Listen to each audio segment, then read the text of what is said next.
الله الرحمن الرحيم الحمد لله رب العالمين والصلاة والسلام على رسوله الأمين وعلى آله وصحبه أجمعين أما بعد. Today we're going to change it a little bit, and we're going to talk about two fiqh points that will make your life easier, inshallah. Two fiqh points that will make your life easier. The first one is that, and a lot of people stress over this very much, when you're praying and if there are children in the masjid and they try to pass in front of you. The scholars say that if a child has not reached puberty, then you don't have to stop them. They can pass in front of you and it's not a big deal. And once you know that, your life becomes easier, because a lot of small children, they don't know that you don't press or cross in front of someone who's praying. So you find people who are praying and these little children are coming and they're getting very stressed over that. They're trying to stop them. It's easier to stop an adult. This little one, you have to now bend down and reach over and everything.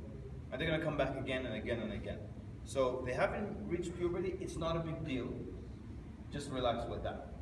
The other thing is that the crossing in front of your sutra, the place of the sutra, the hadith indicates that it's near your place of sujood, like a little beyond where you make sujood. So if someone's crossing over there, it's not a big deal. And you find some people, they imagine the sutra is like a laser beam. And so if you're crossing way over there, they start panicking and stuff. Or you find someone is praying and the other person is panicking about, oh, but he's praying. But he's 5 meters away. And it's not a laser beam, you just cross, you're far from him. This is when the person is praying individually. When the person is praying behind the Imam's sutra covers their sutra. That's why it was narrated that Abdullah ibn Umar with his donkey, but this was an exception because it was Eid and the rows were long, and on his donkey crossed in front of the rows of the Musallin. Now, some, especially young people, they learn things like this and they love to, test the waters and push the envelope, and so they'll purposely come and cross in front of their line, and then uncles start to lose their mind and everything, and you tell them, and then they have dalil. So, uncle, you're wrong, and I've got evidence. And Ibn Umar on his donkey, so it's still best, unless there's an emergency, to not cross even in front of the musallin. Not because of it religiously, but because most people don't know that. And I'll admit that when I was 17, I used to cross in front of the road to get to the other side. Uncles would be like trying to grab and stuff. But why cause all this tension to people who are trying to pray to their Lord? That's why, don't do it. But that's the first thing to make your life easy. If children cross in front of you and they haven't reached the age of puberty, then it's no problem.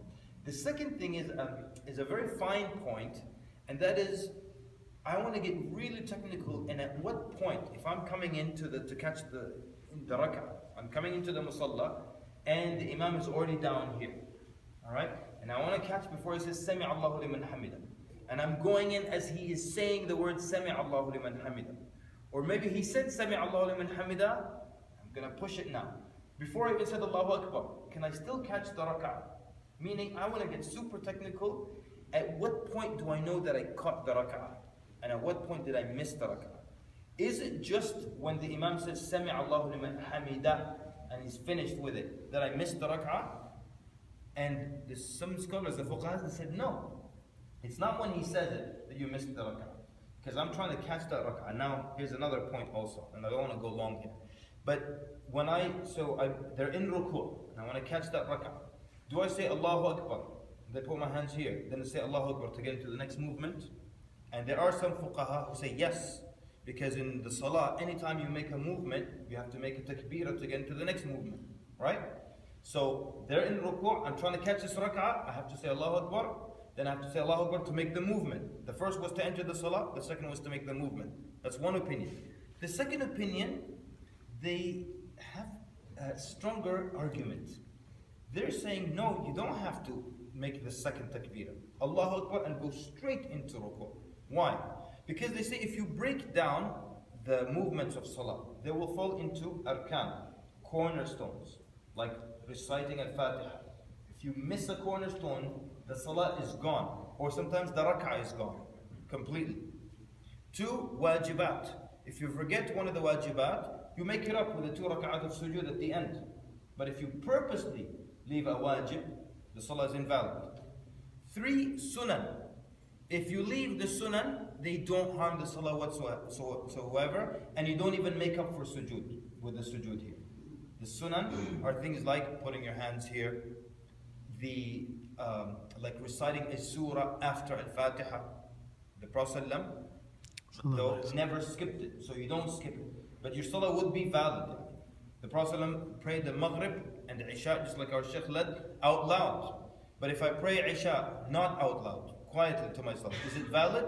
Yes, because reciting out loud is a sunnah. But it's a sunnah mu'akkada, meaning the Prophet ﷺ never skipped it ever. So you don't skip it either. So, now with this classification, I'm saying Allahu Akbar, now I entered Salah. This second Allahu Akbar to make the movement, what is that? How does that? Is that a cornerstone or from the wajibat? And putting my hands here is a sunnah. So I was allowed, for the sake of catching the rak'ah, to skip a cornerstone. True or false? Al-Fatiha is a cornerstone. Yes. I was allowed to skip a cornerstone. Why would I have to pause now for a sunnah? Makes sense?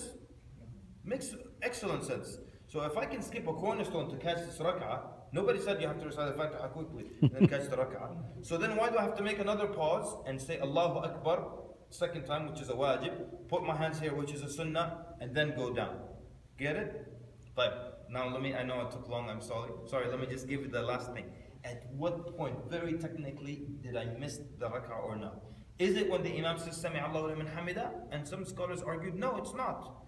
Because if you look at the musallin, when the Imam says Sami Allahu liman hamida, and when the Imam comes up and his back is completely straight, that has nothing to do with you, because you are not at the same pace of the Imam. You don't go faster than him and you don't go with him.